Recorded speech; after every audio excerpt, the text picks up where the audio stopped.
Hello friends, welcome to toppers world. ഒന്നാം ക്ലാസ്സിലെ കൂട്ടുകാരുടെ യൂണിറ്റ് ടെസ്റ്റ് ആണ് നമ്മുടെ ഇന്നത്തെ ക്ലാസ്. മലയാളമാണ്. മലയാളം രണ്ടാമത്തെ പാഠം പൂവ് ചിരിച്ചു. അപ്പൊ എല്ലാ കൂട്ടുകാരും ഫസ്റ്റത്തെ പാഠം പറവകൾ പറയുന്ന പാഠത്തിന്റെ യൂണിറ്റ് ടെസ്റ്റ് ചെയ്ത് കാണുമല്ലോ അല്ലേ? അതേപോലെ തന്നെ പൂവ് ചിരിച്ചു എന്ന പാഠത്തിന്റെ യൂണിറ്റ് ടെസ്റ്റും ചെയ്തു നോക്കുക. നമ്മൾ 40 മാർക്സ് ആണ്, 40 മാർക്കിന്റെ ചോദ്യങ്ങളാണ്, പ്രവർത്തനങ്ങളാണ് ഇന്നത്തെ ക്ലാസ്സിലുള്ളത്. അപ്പൊ നമുക്ക് നോക്കാം എത്ര പ്രവർത്തനങ്ങൾ ഉണ്ടെന്ന്. നമ്മുടെ ഒന്നാമത്തെ പ്രവർത്തനം എന്താ നോക്കാം. ഫസ്റ്റത്തെ പ്രവർത്തനം 1, ചിത്രം വരയ്ക്കാം, നിറം നൽകാം. നിറയെ പഴുത്ത്, അതായത് നമ്മുടെ ഈ പ്രവർത്തനം എന്താന്ന് വെച്ചാൽ ഇവിടെ കുറച്ച് വരികളുണ്ട്. അത് വായിച്ചു നോക്കിയിട്ട് അതിനവിടെ അതുപോലുള്ള ചിത്രമാണ് വരയ്ക്കേണ്ടത്. ചിത്രം വരച്ചിട്ട് ആ ചിത്രത്തിന് എന്ത് ചെയ്യാം, നിറം കൊടുക്കുകയാണ് ചെയ്യേണ്ടത്. അപ്പൊ നിറയെ എന്താണ് എഴുതിയിരിക്കുന്നത് നോക്കാം. നിറയെ പഴുത്ത മാമ്പഴങ്ങളുള്ള മാവിന്റെ കൊമ്പത്ത് ഒരു മഞ്ഞക്കിളി ഇരിക്കുന്നു. താഴെ ഒരു മാമ്പഴം വീണ് കിടക്കുന്നു. മാവിന്റെ അടുത്തായി ഒരു ചുവന്ന പൂവ് വിടർന്നു നിൽക്കുന്ന ചെടി. പൂവിൽ ഒരു പൂമ്പാറ്റ ഇരിക്കുന്നു. അപ്പൊ എന്ത് ചെയ്യാ, നിങ്ങൾക്ക് അറിയുന്ന പോലെ എന്ത് ചെയ്യണം, ചിത്രം വരയ്ക്കുക. ചിത്രം വരച്ചിട്ട് അതിനെന്ത് ചെയ്യുക, കറക്റ്റ് ആയിട്ട് ഇവിടെ പറയുന്ന പോലെ നല്ല പഴുത്ത മാമ്പഴം അല്ലെ. പഴുത്ത മാമ്പഴം എന്ന് പറയുമ്പോൾ ഏത് നിറമായിരിക്കും? നീല നിറമാണോ? അല്ല അല്ലെ, നല്ല മാമ്പഴത്തിന്റെ നിറം. അതിൽ മഞ്ഞക്കിളി, ചുവന്ന പൂവ്. ഇവിടെ നിറങ്ങൾ ശ്രദ്ധിക്കുക. അപ്പൊ അതേപോലെ എന്ത് ചെയ്യുക, നിറം കൊടുക്കുക. എന്നിട്ട് നല്ല മനോഹരമായിട്ടുള്ള ഒരു ചിത്രമൊക്കെ വരയ്ക്കുക. നിങ്ങൾക്ക് അറിയുന്ന പോലെ ചിത്രം വരയ്ക്കുക. അതാണ് പ്രവർത്തനം 1, 5 മാർക്കിന്റെ ക്വസ്റ്റ്യൻ ആണ്. പ്രവർത്തനം 2, താഴെ തന്നിരിക്കുന്ന അക്ഷരങ്ങളുള്ള 2 വാക്കുകൾ വീതം എഴുതുക. ഇവിടെ കുറച്ച് അക്ഷരങ്ങൾ കാണുന്നില്ലേ? ഈ അക്ഷരങ്ങൾ വരുന്ന വാക്കുകളാണ് എഴുതേണ്ടത്. ഏതൊക്കെ അക്ഷരം നമുക്ക് നോക്കാം. ആ, ആ, ഞ, ച അല്ലേ? അപ്പൊ ഈ അക്ഷരങ്ങൾ വരുന്ന വാക്കുകളാണ് എഴുതേണ്ടത്. 2 വാക്കുകൾ വീതമാണ് എഴുതേണ്ടത്. 10 മാർക്കിന്റെ ചോദ്യമാണ്. ഇതാണ് നമ്മുടെ പ്രവർത്തനം 2. പ്രവർത്തനം 3, വരികൾ കൂട്ടിച്ചേർക്കാം. അപ്പൊ ഇവിടെ പ്രവർത്തനം 2 ചെയ്യുന്ന സമയത്ത് നമ്മൾ ഈ പാഠത്തിൽ പഠിച്ച വാക്കുകൾ എഴുതാം. നമ്മുടെ രണ്ടാമത്തെ പാഠത്തിൽ പഠിച്ച വാക്കുകൾ എഴുതാം.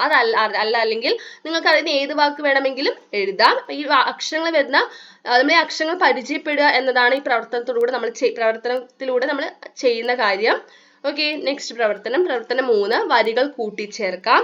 ഇവിടെ 4 വരി തന്നിട്ടുണ്ട്. ഇതേപോലെയുള്ള 4 വരിയാണ് എഴുതേണ്ടത്.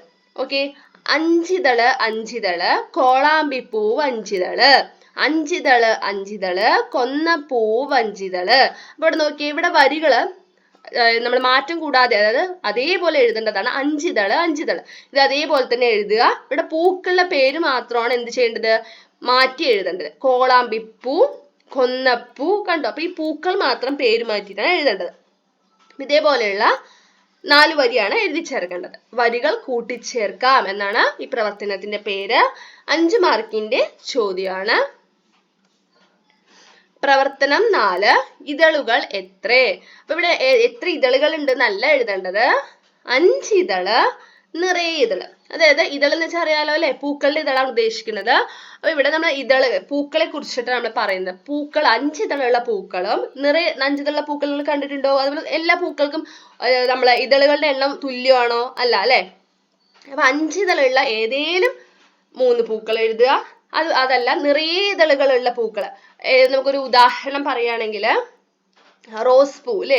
റോസ് പൂവിന് നമ്മൾ മലയാളത്തിൽ എന്താ പറയാ, പനിനീർ പൂ എന്ന് പറയും. അപ്പൊ അതിന് നിറയെ ഇതളുകളുണ്ട് അല്ലെ. അപ്പൊ നിറയെ ഇതളുകളിലുള്ള നമുക്ക് പനിനീർ പൂ എഴുതിക്കൂടെ അല്ലെ, റോസ് പൂ എഴുതിക്കൂടെ? അപ്പൊ 5 ഇതളുകളിൽ നമുക്ക് ഇഷ്ടം പോലെ നിറയെ പൂക്കളുണ്ട് അല്ലെ. 5 ഇതളുള്ള നിറയെ ഇതളുകളിൽ നമുക്ക് എന്താ മുല്ലപ്പൂ എഴുതാൻ പറ്റും. മുല്ലപ്പൂ നിറയെ ഇതളുകളുള്ള മുല്ലപ്പൂ ഉണ്ട്, 5 ഇതളുള്ള മുല്ലപ്പൂ ഉണ്ട്. അപ്പൊ അങ്ങനെ 5 ഇതളുള്ള 3 പൂക്കളും നിറയെ ഇതളുകളുള്ള 3 പൂക്കളുടെയും പേരാണ് എഴുതേണ്ടത്. ഇതാണ് 4ാമത്തെ പ്രവർത്തനം. 5 മാർക്കിന്റെ ചോദ്യമാണ്. അടുത്ത പ്രവർത്തനം 5, പേരെന്താ, ഞാൻ ആര് എന്നാണ് പ്രവർത്തനത്തിന്റെ പേര്. നമ്മൾ ഈ ചിത്രത്തിൽ കാണുന്ന കുറച്ച് ജീവികളുടെ ചിത്രമാണ് ഇവിടെ കൊടുത്തിരിക്കുന്നത്. നമ്മുടെ പാഠവുമായി ബന്ധപ്പെട്ട കുറച്ച് ജീവികളുടെ ചിത്രമാണ്. നമ്മുടെ ടെക്സ്റ്റ് ബുക്കിലെയും അതേപോലെ നമ്മുടെ പ്രവർത്തന പുസ്തകത്തിലും നിങ്ങൾ കണ്ടിട്ടുണ്ടാവും ഈ ജീവികളെയൊക്കെ. അപ്പൊ ഈ ജീവികളുടെ പേരും നിങ്ങൾക്ക് അറിയായിരിക്കും അല്ലെ. ആ പേരാണ് നമ്മൾ എന്ത് ചെയ്യേണ്ടത്, ഇവിടെ എഴുതേണ്ടത്. താഴെ കാണുന്ന വരയിൽ എന്ത് ചെയ്യുക, വരികളിൽ എഴുതി ചേർക്കുക. ഓരോ ജീവിന്റെ പേരാണ് എഴുതേണ്ടത്. ഓക്കെ, 8 മാർക്കാണ്. 8 മാർക്കിന്റെ ചോദ്യമാണ്. നെക്സ്റ്റ് 6ാമത്തെ പ്രവർത്തനം, വിട്ടുപോയ അക്ഷരങ്ങൾ പൂരിപ്പിക്കുക. ഇവിടെ ഒരു 5 വാക്കുകളാണ് തന്നിരിക്കുന്നത്. 5 വാക്കുകളും നമ്മുടെ പൂവ് ചിരിച്ചു എന്ന പാഠത്തിലുള്ള വാക്കുകൾ തന്നെയാണ്. അപ്പൊ അതിൽ അക്ഷരങ്ങളാണ് വിട്ടുപോയിരിക്കുന്നത്. നമ്മളെ വിട്ടുപോയ അക്ഷരങ്ങളാണ് എന്ത് ചെയ്യേണ്ടത്, എഴുതി ചേർക്കേണ്ടത്. ഓക്കെ, ഈ 5 വാക്കുകളും നമ്മുടെ പൂവ് ചിരിച്ചു എന്ന പാഠവുമായി ബന്ധപ്പെട്ടതാണ്. നിങ്ങൾക്ക് കാണുമ്പോൾ തന്നെ അറിയാലേ ഇപ്പൊ ഏതായിരിക്കും ഇവിടെ വരിക എന്നുള്ളത്. അതായത് പൂരിപ്പിക്കും, നമുക്ക് ടെക്സ്റ്റ് ബുക്ക് നോക്കാതെ തന്നെ നിങ്ങൾക്ക് ചെയ്യാൻ പറ്റുമല്ലോ അല്ലെ. ഒരു പാഠം നന്നായി അറിയുന്ന കൂട്ടുകാർക്ക് വേഗം ഇതിന് ഉത്തരം കിട്ടും. അഥവാ നിങ്ങൾക്ക് അറിയില്ലെങ്കിൽ ടെക്സ്റ്റ് ബുക്ക് നോക്കുക. അപ്പൊ നമുക്ക് ഈ വാക്കുകളെല്ലാം നമ്മുടെ ടെക്സ്റ്റ് ബുക്കിൽ ഉള്ളതാണ്. ഇതാണ് നമ്മുടെ പ്രവർത്തന പേര്, വിട്ടുപോയ അക്ഷരങ്ങൾ പൂരിപ്പിക്കുക എന്നാണ്. 6ാമത്തെ പ്രവർത്തനം 5 മാർക്കിന്റെ ചോദ്യമാണ്. നമ്മുടെ ലാസ്റ്റ് പ്രവർത്തനമാണ് പ്രവർത്തനം 7. 7ാമത്തെ പ്രവർത്തനം എന്താ, 2 വാക്യങ്ങൾ എഴുതുക. ആരെ കുറിച്ച് എഴുതേണ്ടത്, ഈ ചിത്രത്തിൽ കാണുന്നത് ആരാന്ന് നിങ്ങൾക്ക് മനസ്സിലായല്ലോ അല്ലെ. നമ്മുടെ പാഠപുസ്തകത്തിൽ നമ്മൾ ഇയാളെ പരിചയപ്പെടുന്നുണ്ട്. ഈ ഒരു ജീവിയെ നമ്മൾ പരിചയപ്പെടുന്നില്ല. ഇതാരാണ്, ആരുടെ ചിത്രം ഇവിടെ കൊടുത്തിരിക്കുന്നത്, ആടാണ് അല്ലെ, ആട്. അപ്പൊ ആടിനെ കുറിച്ചിട്ടാണ് ഇവിടെ 2 വാക്യമാണ് എഴുതേണ്ടത്.